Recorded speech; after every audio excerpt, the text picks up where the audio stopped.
stop sticks, or they may decide to do a rolling roadblock, is what it's called, where a cruiser, or in this case several cruisers, would get in front of her where she would have no place to go, and they just slow down slower until the vehicle comes to a stop. Anytime you do that, there's going to be damage, but this lady's already got damage in her vehicle.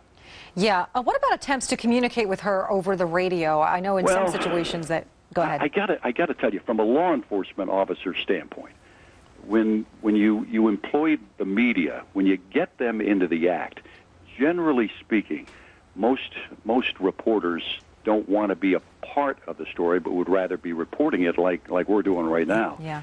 And I wouldn't want to say that a talk show host in Los Angeles wouldn't want to come on and try to communicate and say to her, you should slow down, you should do the right thing, and maybe have law enforcement officers on there trying to talk to her. I wouldn't want to say that wouldn't happen, because it will. Mm-hmm. But the game plan, of course, is to let her cool down. The more time that goes by, the more likely she is to just pull over to the side, and everybody goes home and everybody's happy. Rick, it's Greg Jarrett. Yeah, Greg. You got to wonder what the world is going on in this woman's mind. I mean, does she really think she's going to get away with this? Well, Greg, you'd be shocked. Not under these circumstances, of course, but I've had people get away from me, and often it's a situation where you just decide they're going so fast that you don't want to kill yourself or kill somebody else, and you've got the hope that they'll stop. But what's going through a person's mind under these circumstances, I really don't know. But I do know what the officers are trained to do. The lead vehicle, his job is simply to watch that car. Probably the supervisor is in the second or third car, most likely the second car. And he's trying to keep everybody level-headed. Mm-hmm. Because even though I've stood in front of state troopers and said, hey, this isn't personal. It's not like they know who you are and they're going to get away from you. It's just that they're trying to get away or trying to do something or just hoping something will happen and make it all go away. And so even though you say to a police officer or a trooper that this is not personal, it's still so hard to separate that when you're involved in a pursuit, particularly a high-speed pursuit. This is like an OJ pursuit here. Yeah. But where somebody is trying to get away and you're afraid that somebody's going to get hurt, you're concerned that the public is going to, this car, for instance, would all of a sudden speed up and harm someone. Imagine if you were an attorney in a court of law and you saw this is the tape and this is your client, and you say, my God, officers, you could have stopped her at any time. She's going so slow, and all of a sudden she speeds up and then someone's killed and it's your fault because you didn't stop her when you could have. You see, this is also what's playing in their minds right now. It's almost a vicarious liability. It's damned if you do and damned if you don't. In a lot of jurisdictions, if you choose to simply pull over the side, all the cruisers pull over and turn off their emergency lights, and then this car does something crazy. They hurt themselves, hurt somebody else. You're the one that could be held responsible for that decision to end the pursuit. Well, as a lawyer, I would never make that argument, but that's just me. I can't represent the rest of the profession. Rick, stand by for just a moment. We have several more questions as we continue to, it's about 9 o'clock, 9:03 in Southern California, 12:03, just past noon here on the East Coast. We're following a slow-speed chase by the LAPD of a woman who is apparently, according to the radio traffic that we've been listening into, is driving under the influence. We don't have an identity, and we have no idea whether there's anybody else in the car. But let's go to Anita Vogel, who's standing by in Southern California. Anita, do you have something you can add to this? Well, Greg, I know you're familiar with Southern California, and just a little clarification on where this woman is driving. Once again, she's on the I-5 headed north. That's Interstate 5 headed north, and we understand about 5 minutes ago she passed Magic Mountain. Magic Mountain is in Valencia, which is sort of on the northern end of the, you could call it the San Fernando Valley or Los Angeles County, but if she keeps going in this direction, pretty soon she's going to be driving out of LA County, and at some point we could see a handoff here from the LAPD over to the CHP, the California Highway Patrol. I understand the California Highway Patrol is following the LAPD. They are behind the LAPD, behind those 11 LAPD cars, kind of conducting traffic breaks to make sure that no other drivers get caught up in this chase. I mean, we all know that could be very dangerous, especially if this woman has been drinking. She appears to be driving pretty solidly now, but if she has been drinking, she certainly could be a danger to other drivers. So, you know, be sure that the California Highway Patrol is monitoring this, and at some point we could see them take over the pursuit of this woman. Just a little bit about the woman. We understand from our affiliate here in LA, KTTV, that the woman appears to be in her 30s. She has dark hair and glasses. Also, there's some speculation, and I don't have this confirmed yet, but there's some speculation that police know where she lives, and that may be one of the reasons why they're staying back a little bit. Again, that's not confirmed, but that's just some of the speculation out there as she heads north on the I-5. Well, if she keeps going north, I mean, she's going to go over the hills and out to Ventura and Oxnard, and if you go even further, you're going to end up towards Santa Barbara. So you may have multi-jurisdictions here who get involved, but at some point in time, Anita, she's been on I-5 now, I think, for about the last 15, 20 minutes. I'm sort of wondering at what point in time the police on the radio alerting officers who may be at an on-ramp and off-ramp ahead of the car will get on and lay down some of the spike strips that will blow out the tires, slow down the car, and eventually bring it to a halt. Well, that's a great point, Greg, and that's certainly one of the things you might expect they might do to alert some of the other, police agencies that are north of where she's driving, and that certainly would bring this chase to a halt. But they have several options that they look at. When they're in pursuit like this, and that would be one of them. Right now, she's in the Castaic area, which, as you know, is sort of a popular lake people use in the summertime in Southern California. Right. And again, as she makes her way north, she's actually probably not going to pass through Ventura and Oxnard and Santa Barbara. She's a little bit east of there. And if she keeps headed in this direction, she's going to head towards the Grapevine, which, as you know, is sort of the mountainous freeway area that takes you over into the Bakersfield area. Yeah. So if she keeps headed in that direction, that's where she'll be going. Well, they've one of the considerations may be, and I don't think this is terribly far-fetched because it's happened before, if you lay down a spike strip and the car starts going on rims, sparks begin to fly, and that area is extremely dry right now because of the intense heat and lack of rain in Southern California. You could start a massive brush fire, and there have been a great many of them out there toward the Ventura area. A lot of farmland there. Agriculture still the #1 business in the state of California, so that may actually be a consideration here. They just don't want to use the spike strips quite yet. Joining us on the phone, Andrew Scott, former Florida police chief. Chief Scott, can you hear me? And if so, please give us your input. What's going on here?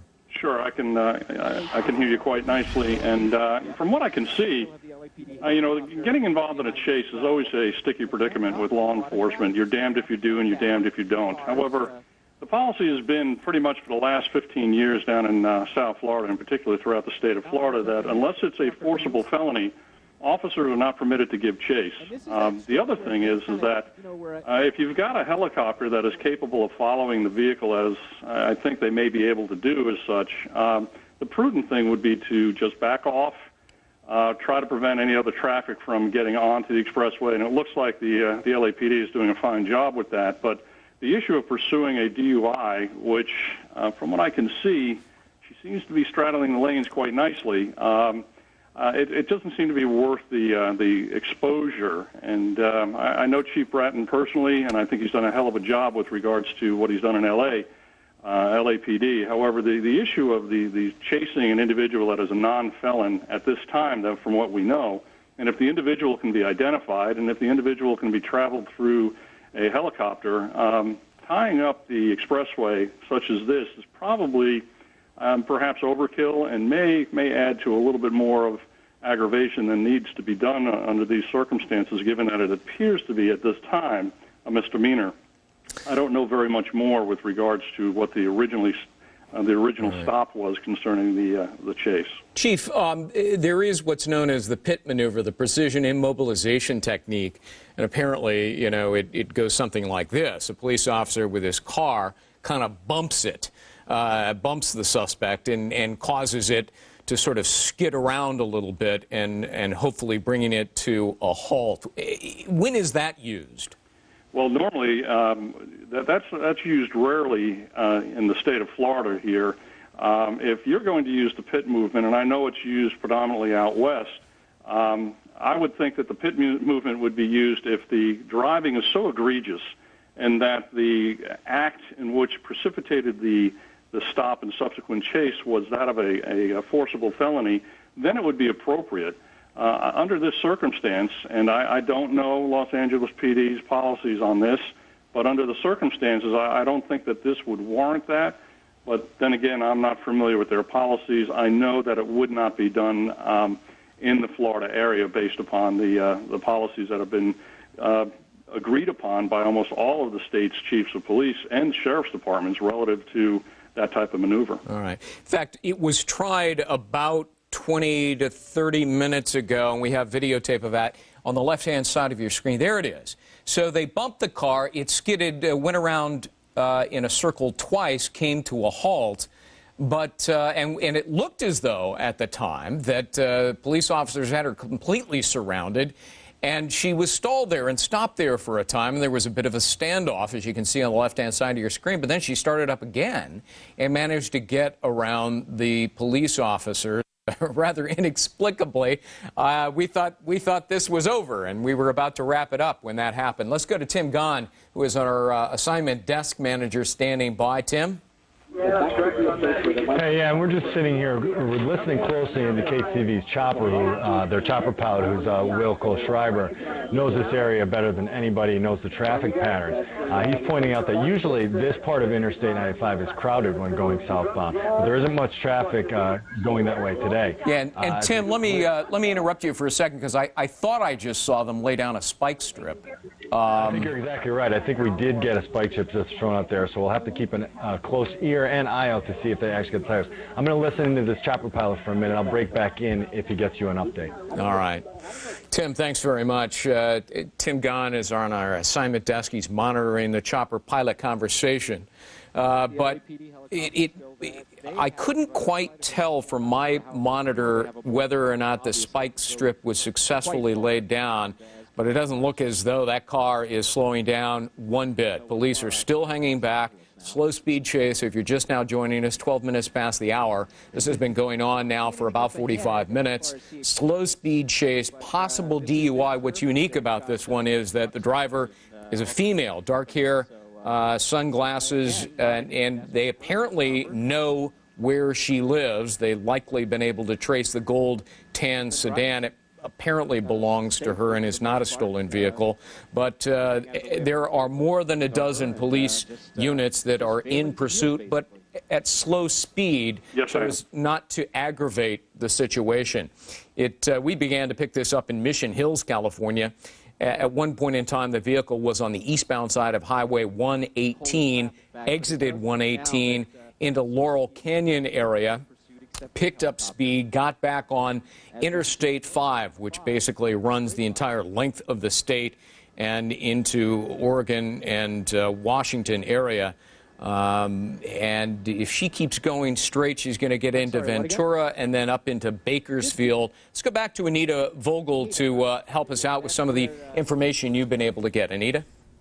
Well, you know, Greg, it's interesting because we know various police agencies throughout the Southern California area, especially the LAPD and the CHP, they train for these things all the time. So they know exactly what they're doing. And one of the things that they always try to do is to keep the car on a highway. They don't want that car to go onto the local streets because the chase there could cause all kinds of problems with pedestrians, with nearby schools, with the everyday flow of traffic. So it's the best thing for them to keep this chase on the highway. I know the caller before said it's not a good idea because a lot of times these highways become so congested, but actually that's what the police agencies would prefer to do, is to keep these chases to the highways. Just a little bit of information about when the chase started, as you mentioned, about a half an hour ago in the San Fernando Valley. This woman is a possible DUI suspect. Apparently she was swerving and failed to yield, and that's when police officers started to follow her. Apparently, she has some front-end damage on her car that can be seen.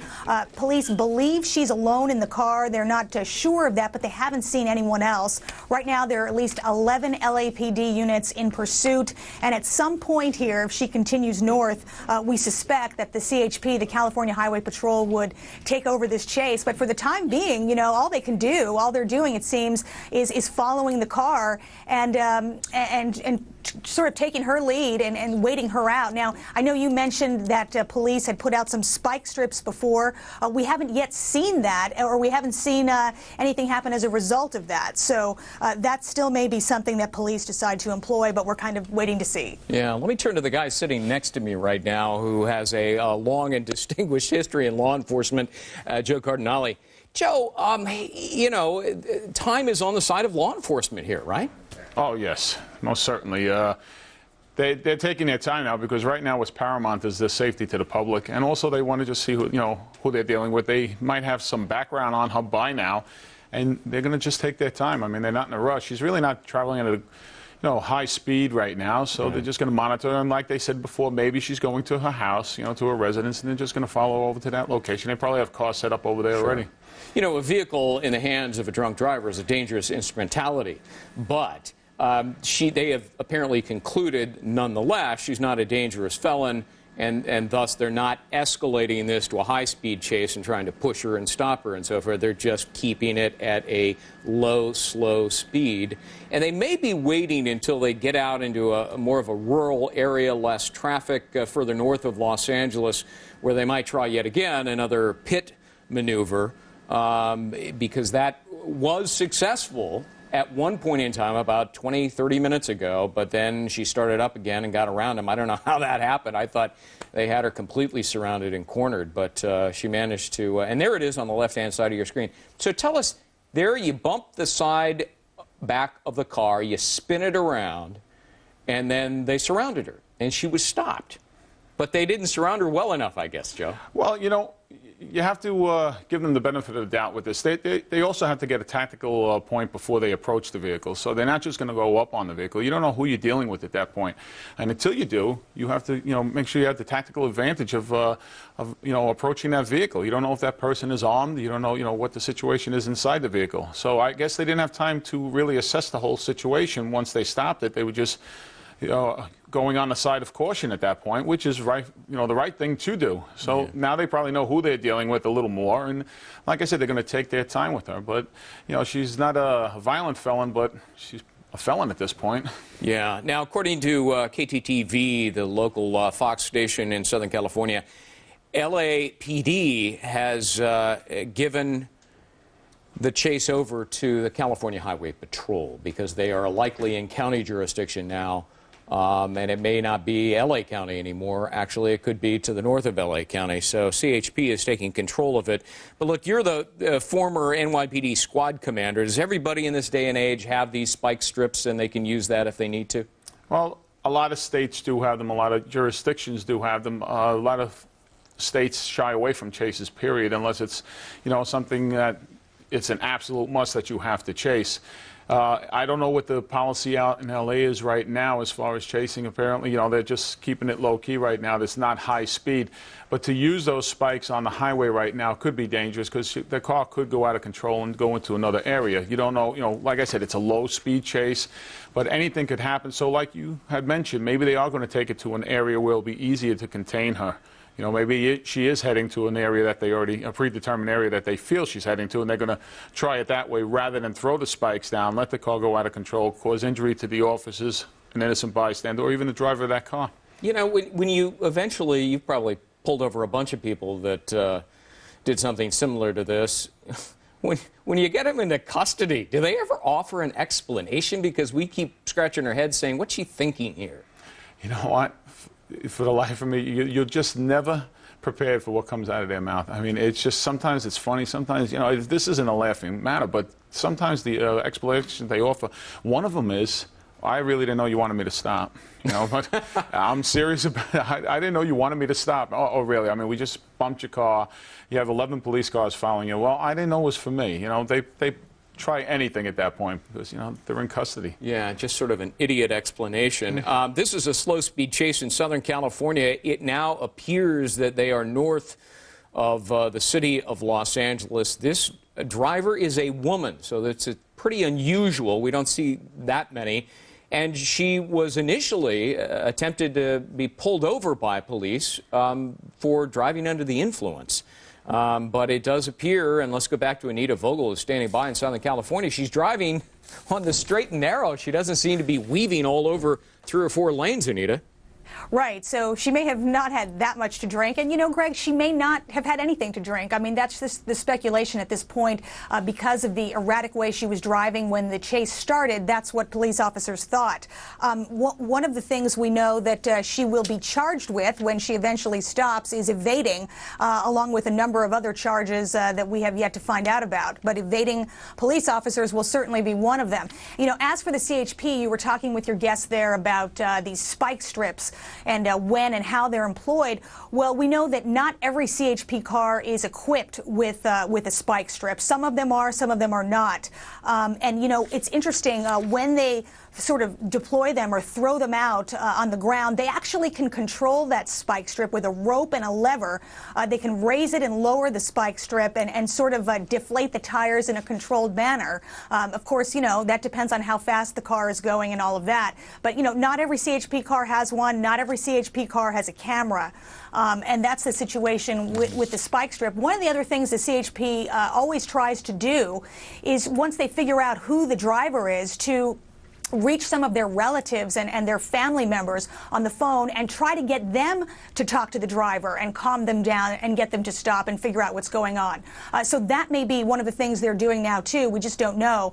But they really do try a number of things to bring these chases to a peaceful end, and you know, sometimes they're successful and sometimes they're not, but you can imagine there's all kinds of activity going on behind the scenes. We can only watch it, but you can only imagine the conversations that are going on right now, if they're able to reach this driver on her cell phone, and what family members they're trying to contact, you know, those sorts of things that the CHP will try to do. Yeah, and let me have you react to that, Joe. Pretty good idea if the person has a cell phone. You know, get the driver's mom or brother or sister on the phone to talk them out of this. Oh, most certainly. Go the easiest route possible. And then, you know, you could always take it to the extreme later on with using the strips. You know, also with those strips, they're going to have a location where they can put them down, which they probably have the exits blocked off in certain areas there, and they can probably set them up, and they may have them set up. But once again, I think if they were going to use them, they may have, you know, set it up by now. I think they're probably going to follow her to a location that they already know about. All right, let's go to Tim Gunn, our assignment manager, who's following the chopper conversation from KTTV. And what have you learned in that regard? Are they talking about the spike strips?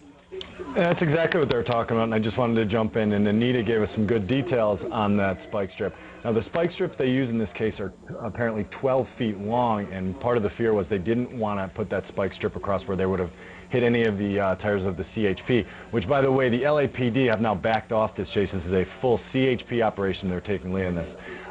Rebecca Estrada, who's a PIO, spoke to KTV on there. They said they didn't want their cars to go over the spike strip, and it doesn't appear that that did happen. Now, the driver doesn't appear to be driving erratically, so their thinking is now the spike strip didn't work. A little more, you know, on the charges, they're thinking this will be some kind of evasion, which you and your guests are going into. Currently, we're continuing to be northbound on the 5. We're near Pyramid Lake. I'll continue to listen into KTV and get you those up-to-minute details. Back to you guys. All right, Tim Gunn, thanks very much. By the way, Tim, while I still have you, it looked to, when you and I were talking last, it looked as though they threw down a spike strip. Did the suspect's car not hit the strip? I can only speculate right now that it appears that it didn't, because, you know, she continues to drive very smoothly, very slowly, and by now, usually our experience with these is that the car seems to lose some control. Now, I'm getting word Anita Vogel may have some more information on this, or some more up-to-date information if we want to toss to her. She's in LA. Right. She's got the latest. Anita, do you have anything on that? Yeah, Greg and Tim, I'm told that, in fact, they did employ the spike strip. They threw it out. But, you know, as Tim mentioned, it's only so long, and that the driver was able to drive around it, unfortunately. So not successful in this case. I mean, we certainly have seen a number of these chases where the spike strips, you know, work very effectively. But apparently not this time. The driver was able to simply drive around it and keep going as we're watching. You know, Joe, she's a pretty skilled driver here. She not only was able to get out of that situation after the pit stop and drive around and through and between some of the police cars that had her surrounded. She evaded the spike strip, and she's managed to, I mean, this thing's been going on now for about an hour now. Well, everybody's assuming that she's under the influence of alcohol. You know, she could be under the influence of a narcotic substance as well. And it's not going to impair her. You know, some narcotics don't impair your driving to an extent that you really can't make those maneuvers or anything. So, you know, we don't know what she's under the influence of. Apparently, the police officers suspected something in the beginning, and she probably is just driving around thinking she's either going to wait it out or just, like I said, going back to the house here. But, you know, the fact that she is driving straight, that doesn't mean anything. We've had a lot of drunk drivers that, you know, can do this, you know, and they can, you know, maneuver the car as well as anybody else, but they're still intoxicated. Yeah, the assumption here is that she is a DUI suspect because LAPD initially tried to pull her over in Mission Hills area of Southern California when they noticed her swerving, and she failed to yield. And so, again, it is a suspected DUI, but we have no way of knowing whether or not, in fact, she's under the influence of drugs or alcohol at this point.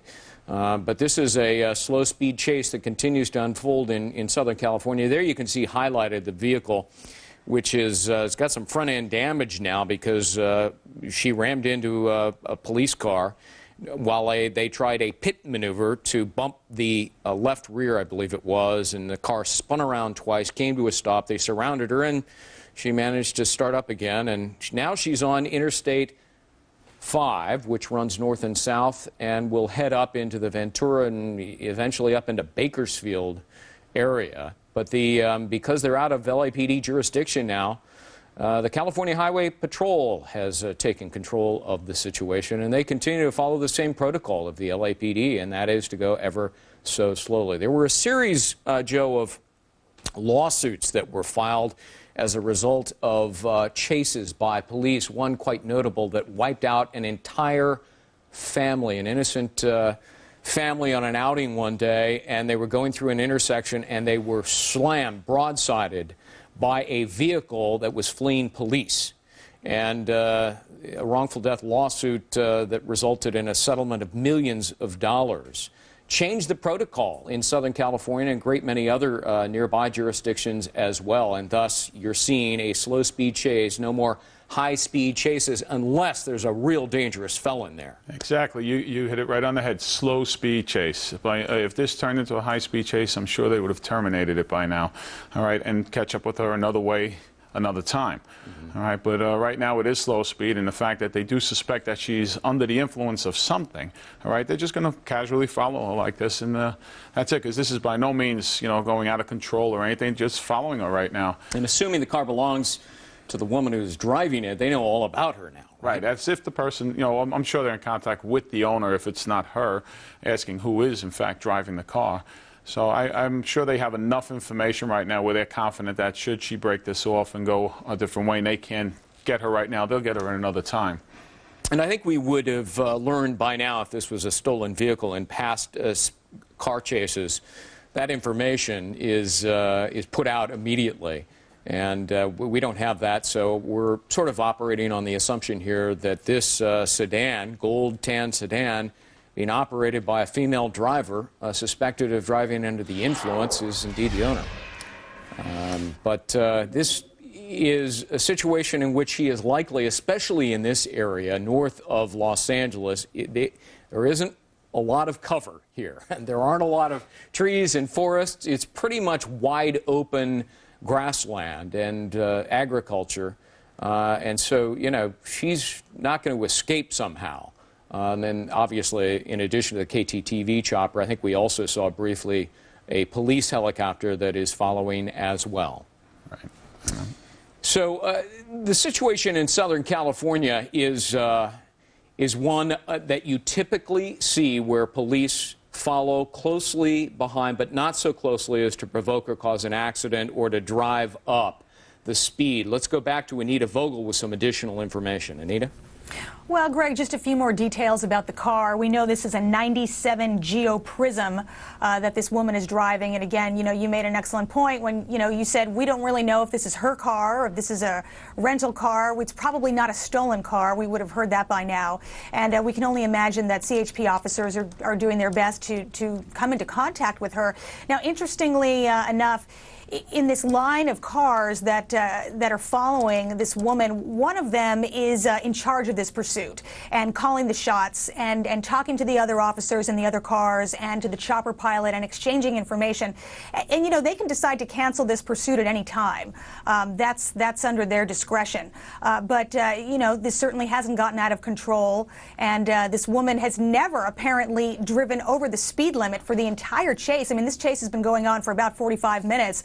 And to my knowledge, she hasn't been speeding at any time during this chase. So it seems as though the CHP is deciding just to follow her and see what happens. I mean, we saw where, they've already tried the spike strip. The LAPD tried the pit maneuver. That didn't work. So far, she's really been able to outmaneuver both the LAPD and the CHP. And I guess they're just going to follow her for now. But again, one of the cars behind her is likely driven by the supervisor of this pursuit, and he's sort of running the show here.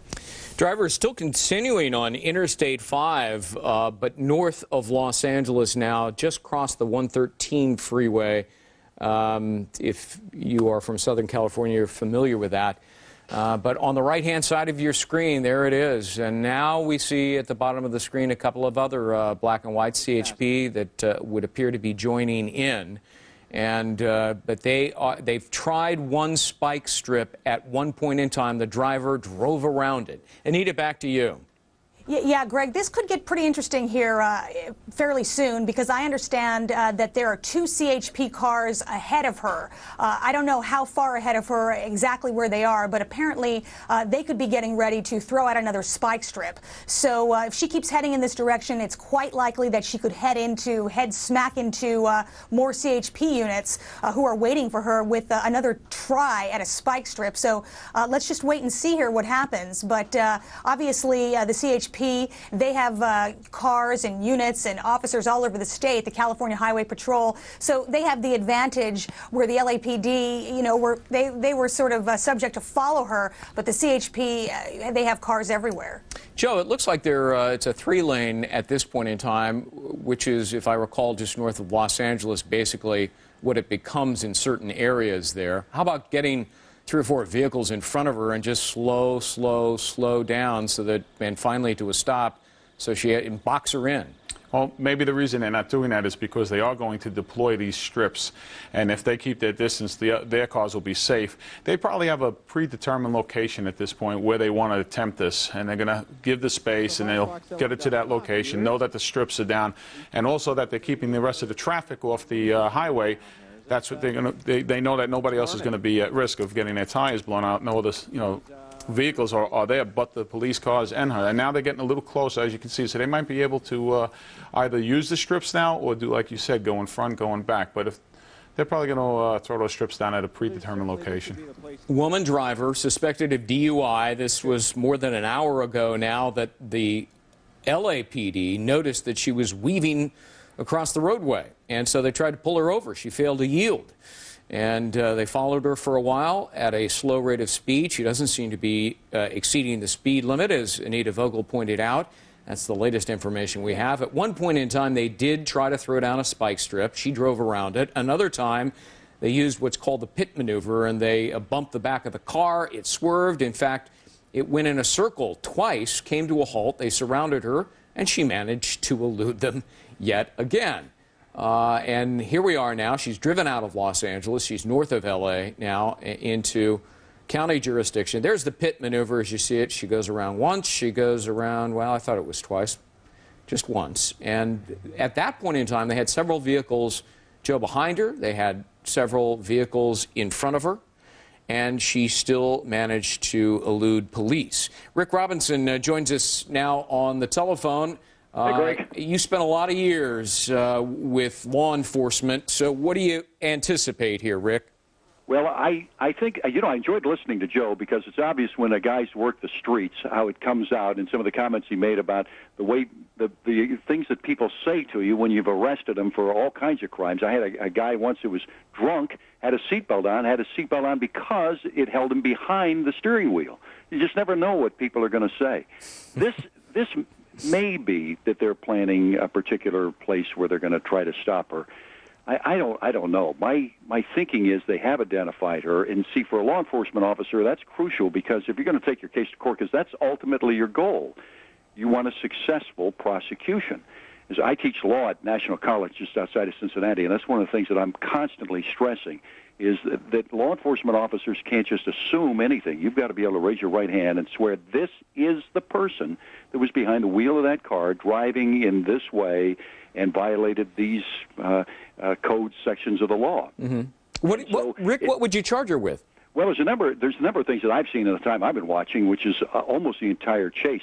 Well, to begin with, a pursuit begins when, for instance, you turn on your emergency lights and the vehicle either pulls over or fails to pull over, and the pursuit's already on.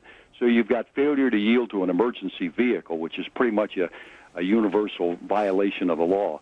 And then you've got every single violation that occurs in the meantime. There's going to be damage to the LAPD cruiser. Now, the first thing you think of is, well, the cruiser's the one that did the pit maneuver, but she'll still be charged with damage to that vehicle because they felt that that's what they needed to get her stopped. Mm-hmm. The threshold that the Supreme Court has used for law enforcement officers, two court decisions, one now maybe 7 years ago, did the officer's actions do something that would shock the conscience?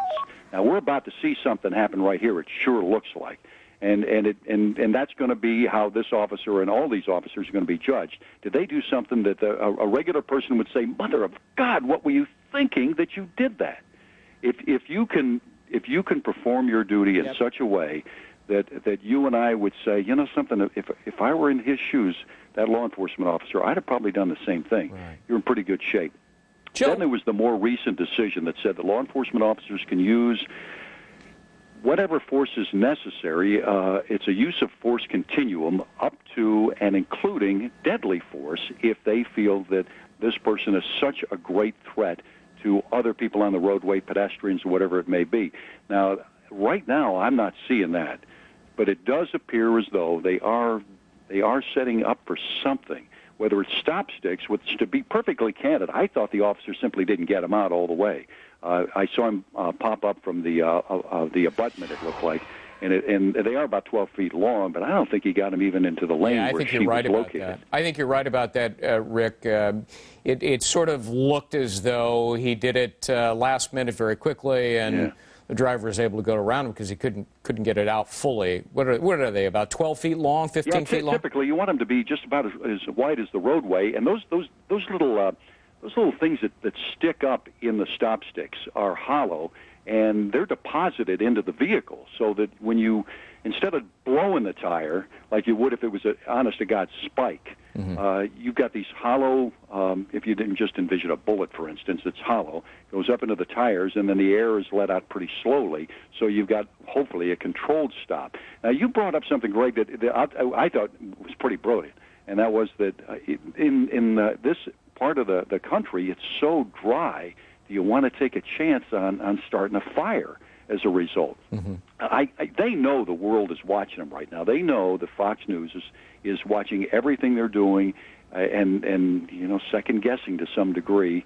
what they did, what they're going to do, what ultimately occurs. Now, he's pulling up alongside. He's got a reason for doing this, but to be perfectly candid, if you're right that there are other vehicles up ahead, I think it may be the controlled stop that you and I talked about some time ago, trying to slow this vehicle down to the point that she may end up ramming a vehicle right in front, but she's not going to get away again. I would also think that perhaps at this time they've been talking to her on her cell phone or somebody with law enforcement, calming her down, trying to get her and make her realize we're not stopping.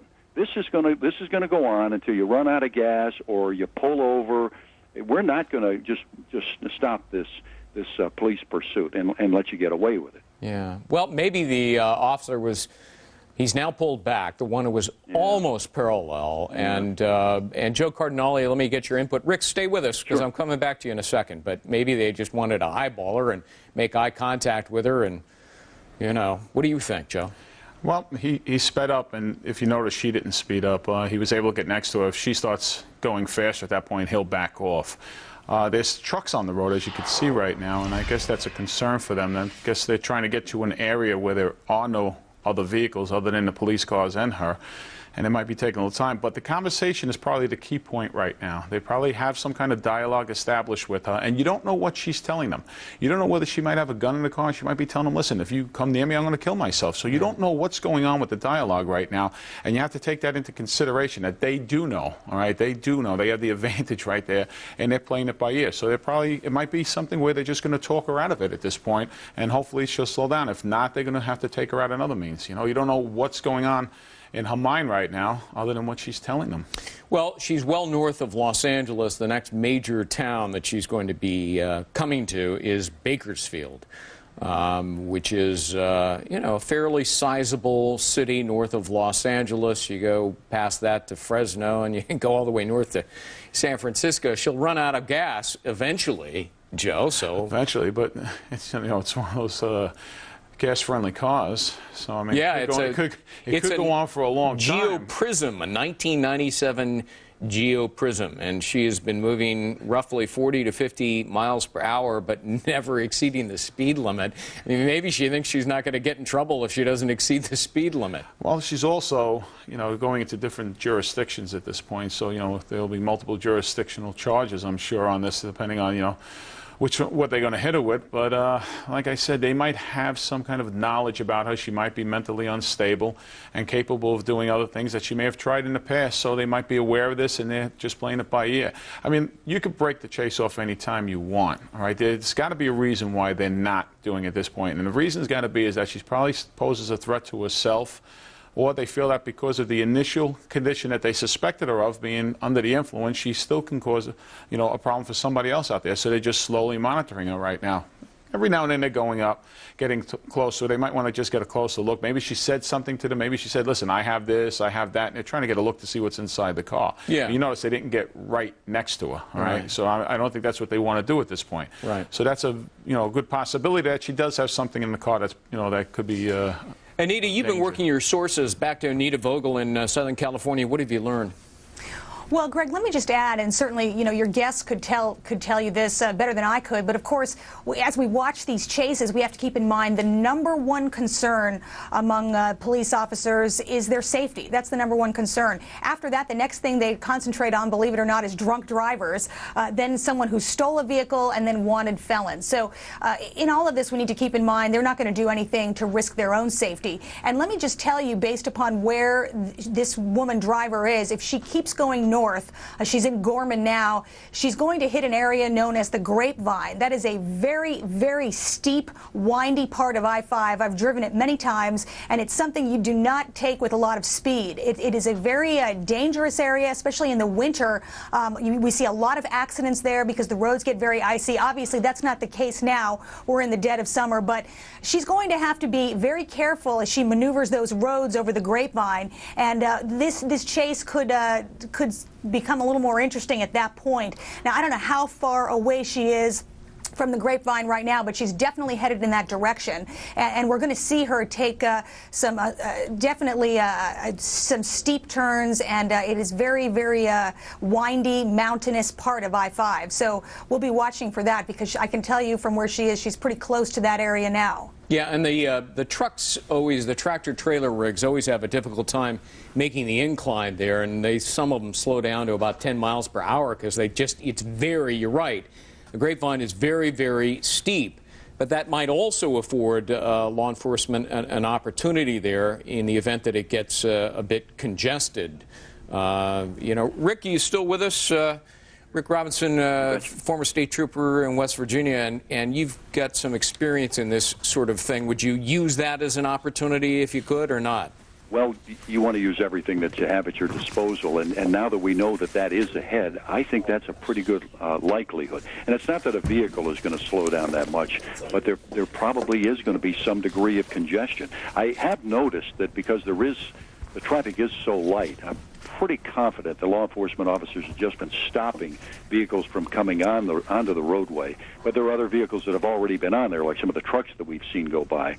And she's gone by them without any difficulty. As far as I don't think this woman has even changed lanes in the last 45 minutes.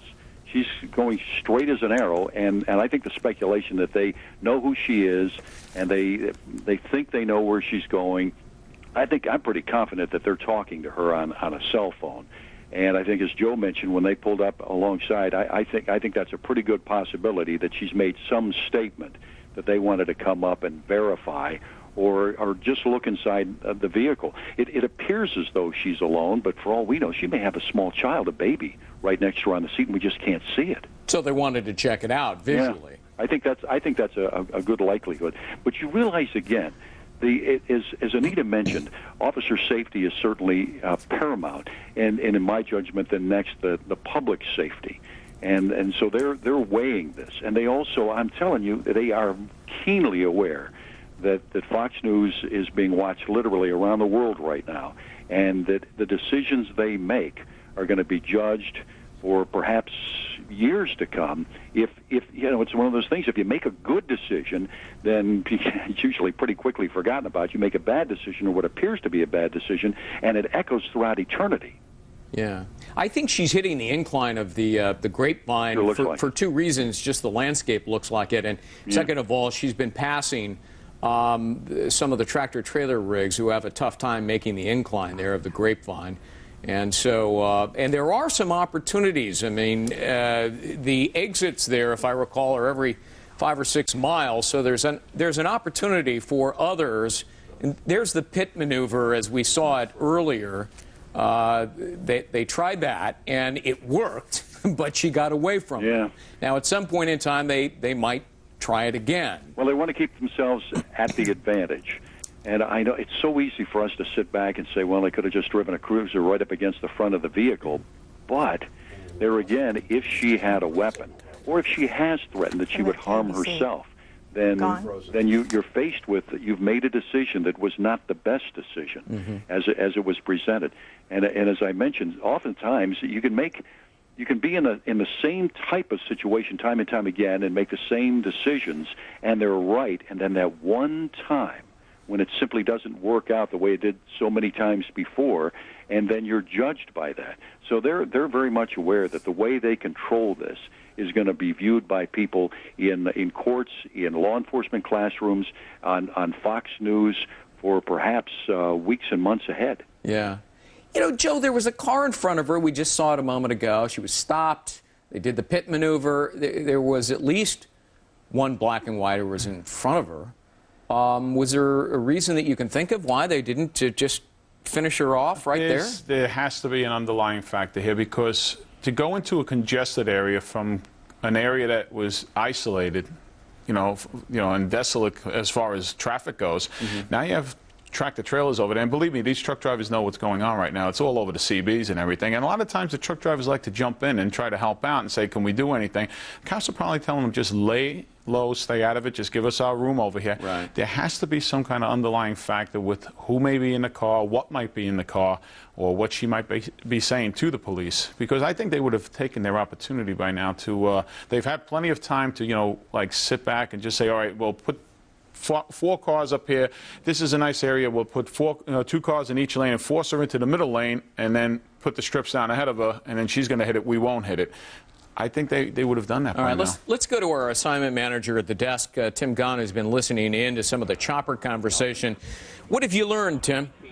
Well, I learned a lot, as Anita Vogel, she's describing this location. She knows what's going on here. She talked about the cops ahead. Interesting to note that this driver is going to have to make an important decision pretty soon. Now, they left L.A. County and they went into Kern County. A couple miles up, they're going to see where the I-99 reaches I-5, and then she's got to make a decision, this driver, where she's going. Also worth noting that KTTV and the locals are talking a lot about is the fact that after the first appearance of the spike strips, this driver never left the middle lane. And we don't know really anything about this driver besides a description and what she's suspected of doing. But it seems as though right now she never really to leave that middle lane. So does she know something about spike strips? We don't know. I'm going to continue to monitor the locals. At least that's what they're talking about at the moment. This thing heading way north out of LA. We're going to try to keep these signals coming in as long as we can, but that's the latest from the desk. All right. We're at about 12:49 right now, East Coast time, 9:49 West Coast. This began well over an hour ago when police in Mission Hills, California, of the Los Angeles area, noticed a woman driver who was swerving. And so they tried to pull her over. She failed to yield. A slow speed chase ensued. What's curious about this, and one of the reasons why we're covering it is it seems unusual to us and to the folks we've been talking to that this is a woman driver. Most of the chases that we have seen in years past inevitably are male drivers, but this is a woman driver who may be under the influence of something. At least that's the assumption by the initial law enforcement agency, the LAPD, that took charge. They handed it off once they crossed the county line to the California Highway Patrol. She's now north on Interstate 5, which is a long, boring, flat stretch of road that goes up through Central California. And drivers really hate driving it because, you know, it gets hypnotic after a while, and there's a tendency to nod off. And so other people use the 101, which goes north and south, which is to the west of I-5. It's a bit more crowded. It winds around. It's more interesting and fun to look at. But this is I-5, which just goes straight north. And she's about, I think, 25, 30 miles away from Bakersfield at this juncture on a steep incline called the Grapevine, which tractor trailers have a tough time making because it goes over an enormous mountain and out into the flat agricultural valleys of Southern California and then into Central California. We lost our chopper shot there for just a moment. We're going to try to get it back as we watch this thing unfold, but it's a woman driver who's driving a 97 Prius, Geo Prius, and it gets pretty good gas mileage, so this could be going on for a long time.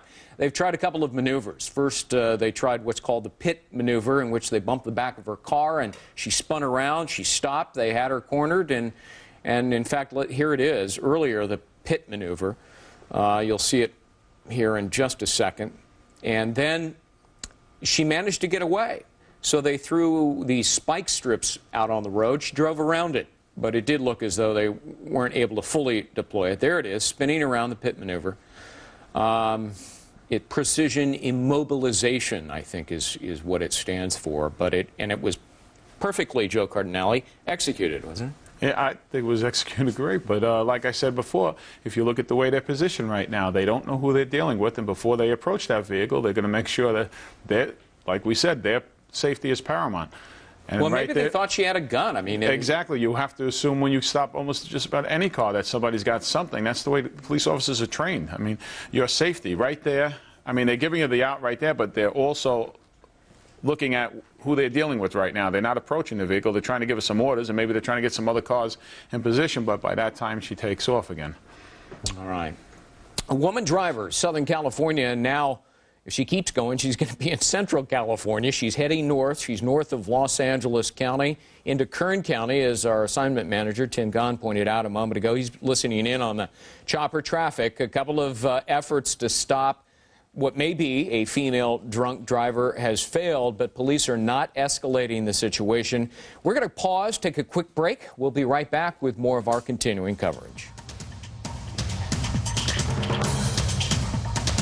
I'm thinking of a number. Do you know what it is? It's 20 million. That's how many people have already checked their free Experian credit report at freecreditreport.com for some very good reasons. Now we can monitor all 3 of our national credit reports every day. It helps us save money and check for potential identity theft. I got my credit report and credit score online in seconds. Isn't it time to get your free credit report and score? Well, log on now to freecreditreport.com. Offer applies with Roman Triple Advantage.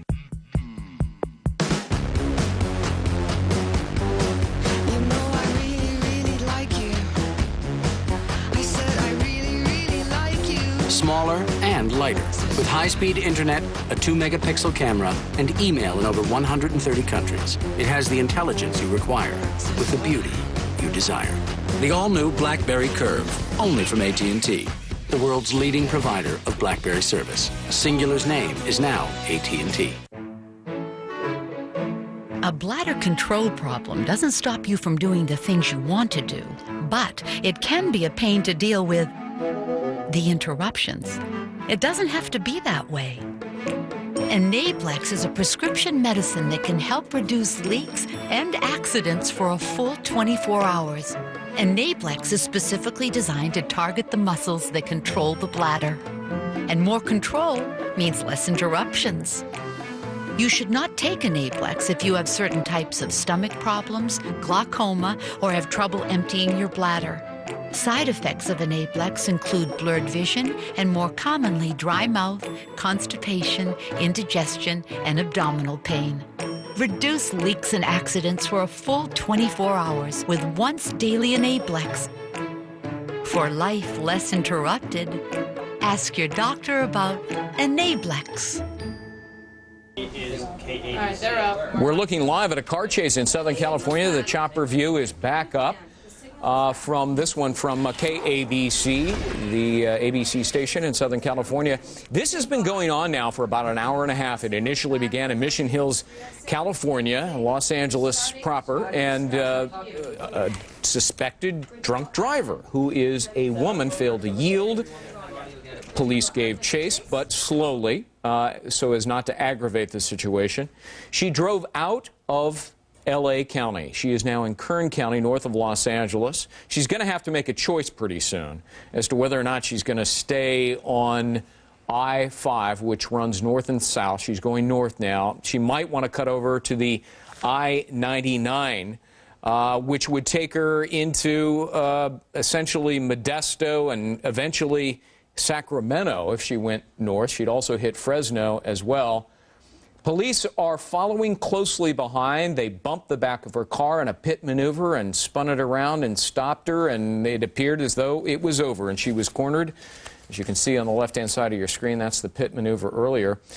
But she got away, and she continues to drive. They threw down a spike strip, and as Joe Cardinale, our guest here, with decades of law enforcement experience, pointed out, she just seemed to drive around it, or they didn't get it fully deployed in time, but it would have basically deflated in a controlled fashion her tires and brought her to a screeching halt.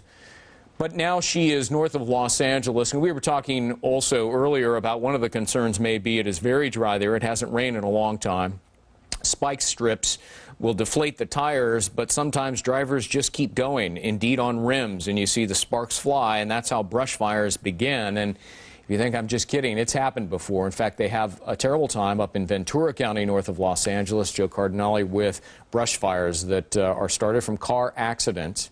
There she is evading police after the pit maneuver, as it happened earlier. But, Joe, so there's a lot of different factors here that you have to... How unusual is it to have a female driver in one of these slow-speed chases? Do you ever remember one of those? In general, it's been male drivers, you know, so it's the rare occasion you do get the females. You know, I mean, you get the female drunk drivers just as much as any other male driver at times, you know, in certain areas, party areas. But, you know, right now, this is a bit unusual, but not totally... unimaginable. And if you look, she's stopping right now. She had moved over to that right lane. So this ought to be interesting to see what goes on now. She's probably trying to make up her mind.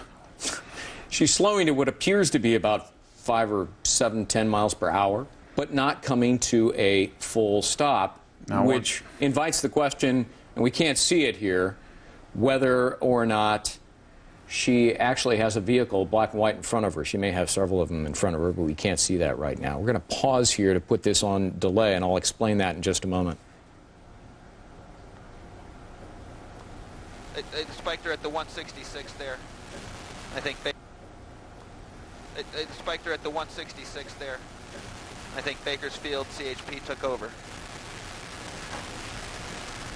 We're listening to I've got, some of the chopper discussion. mobile or something. But this is a slow speed chase. We put this on delay because if, God forbid, something terrible happens here, we have the ability with a few seconds notice, we're on about a 5 to 10 second delay here, to jump away from it. In fact, Joe, what's going on here? What do you think? She stopped, as we could see, but now they're staying behind her. You notice nobody's going in front of her. There's got to be a reason for that. All right, it might be something that she said to them. All right, otherwise they would have gone in front to block her. And right now, I guess they're just going to try some dialogue with her. Seems one guy is out. He's not approaching the vehicle yet. What's in front of her? I really can't see if there's anything further up. Maybe the helicopter could see that. Yeah. Looks like somebody's trying to talk to her. One person rather than the whole show of force over there. The other guys are taking a tactical position behind the doors, naturally. All right, we're going to, I'm going to hand it off to my colleague right now, Bridget Quinn. The live desk will take over. Bridget? All right, Greg, and as you've just said, this